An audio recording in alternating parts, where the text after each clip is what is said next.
The following program deals with a controversial subject. The theories expressed are not the only possible interpretation. Viewers are invited to make a judgment based on all available information. Tonight, liftoff. We have a liftoff. we investigate of the 20th century. It's one small step for man, Man landing on the moon. one giant leap for mankind. But believe it or not, some people say it never happened. This whole thing was a fake. Decide for yourself as we explore the evidence, The Eagle has landed. analyze official government photos, What a ride, what a ride. examine the films, The flag flaps on the moon where there's no atmosphere. and hear the testimony of one former astronaut who's not afraid to speak his mind. NASA could have covered it up. Could the government have orchestrated the deception of the century? NASA could have pulled off the greatest hoax of all time. You be the judge. On Conspiracy Theory, did we land on the moon?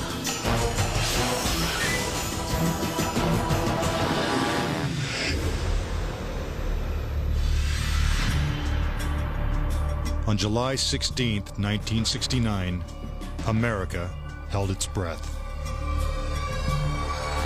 10, 9, ignition sequence start. 6, 2, 1, 0. All engine running. Liftoff. We have a liftoff.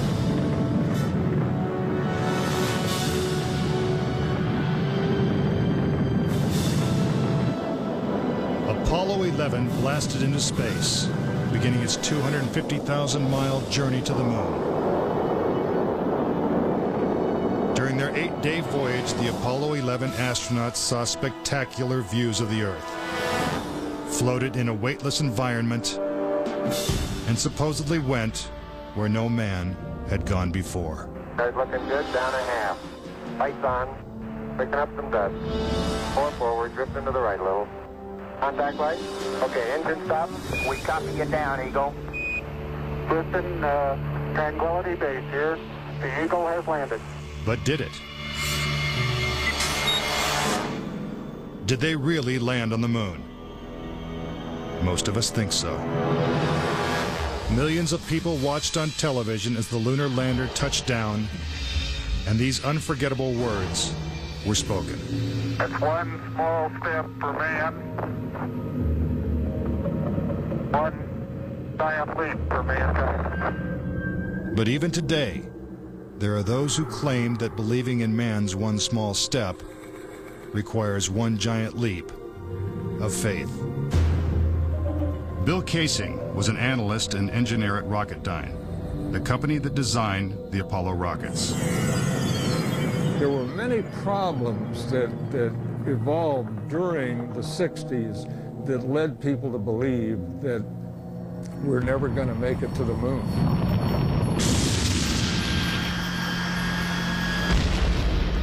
Three decades ago, when the world watched Apollo's lunar landings, Bill Kaysing was watching too. But what he saw on television, combined with his experiences at Rocketdyne, made him a skeptic. The whole thing then seemed phony to me. I think it was an intuitive feeling that what was being shown was not real. As he studied the footage more closely, he was shocked to find several inconsistencies. Kaysing observed that despite the clarity of deep space, the stars were missing from the black lunar sky. He saw the American flag waving, even though there is no air on the moon. And he discovered that there was no blast crater beneath the lunar lander, where its powerful rocket engine had fired. This evidence convinced Kaysing that we never sent a man to the moon. But NASA dismisses these charges. There are always going to be people who believe some outlandish theories, and the notion that we somehow were able to fake the lunar missions is pretty outlandish. As outlandish as it might seem, it has been estimated that as many as 20% of Americans believe we never went to the moon. But how could anyone think that one of the greatest moments in human history is a hoax? Is it really possible that NASA deceived the world? According to a former astronaut, it's entirely possible. Regarding the Apollo mission, I can't say 100% for sure whether these men walked on the moon. Brian O'Leary was a NASA astronaut in the 1960s and served as a science advisor during the Apollo moon missions. It's possible that NASA could have covered it up just in order to cut corners and to be the first to allegedly go to the moon. Was getting to the moon first so important that our government would consider faking it? To find the answer, we have to go back 40 years, to a time when America and the Soviets were locked in a struggle for world domination. People assumed that the nation that won the space race would win the Cold War. We defined that as being first to the moon. It was a time of more or less national hysteria. On October 4th, 1957, the Soviets terrified America when they sent Sputnik, the world's first satellite, into orbit. The New York Times had to publish an article explaining to Americans that it did not carry nuclear bombs that could be dropped on the city from that altitude. The American public's fear of nuclear annihilation intensified as Russia took the lead in the space race. House Speaker announced in Congress that we may be headed for extinction. Many feared that the Soviet Union's ultimate goal was to put a missile base on the moon.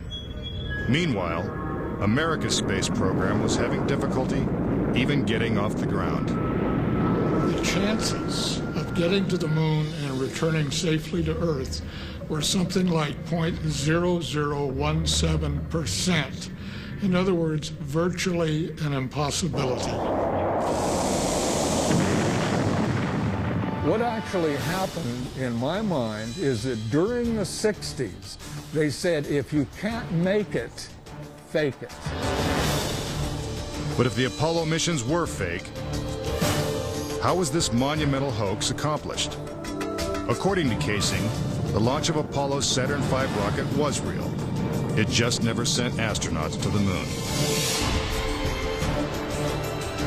The astronauts were launched with the Saturn V. Then, in order to account for their disappearance, they simply orbited the Earth for 8 days. And in the interim, they showed these fake pictures of the astronauts on the moon. But on the 8th day, the command capsule separated from the vehicle and descended to Earth, as of course was shown in films.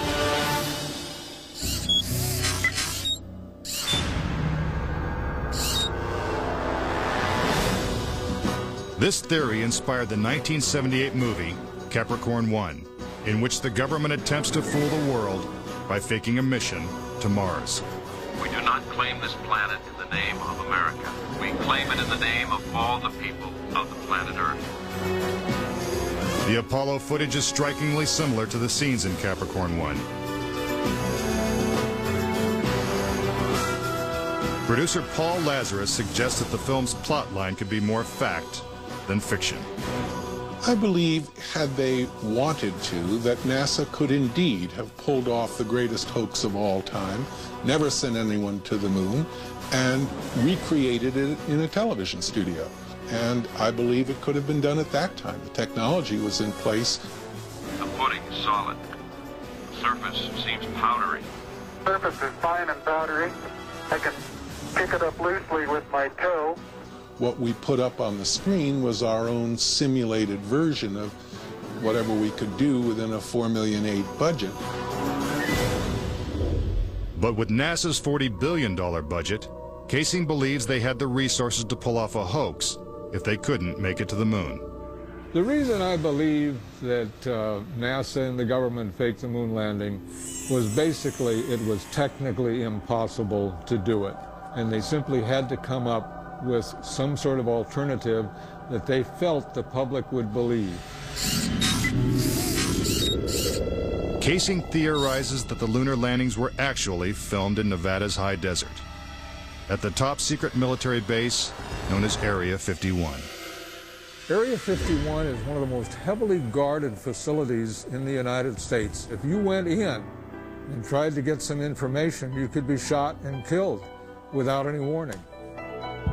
Russian spy satellite photos of Area 51 reveal not only a series of hangars that resemble movie sound stages, but also barren moon-like areas which coincidentally are covered with craters.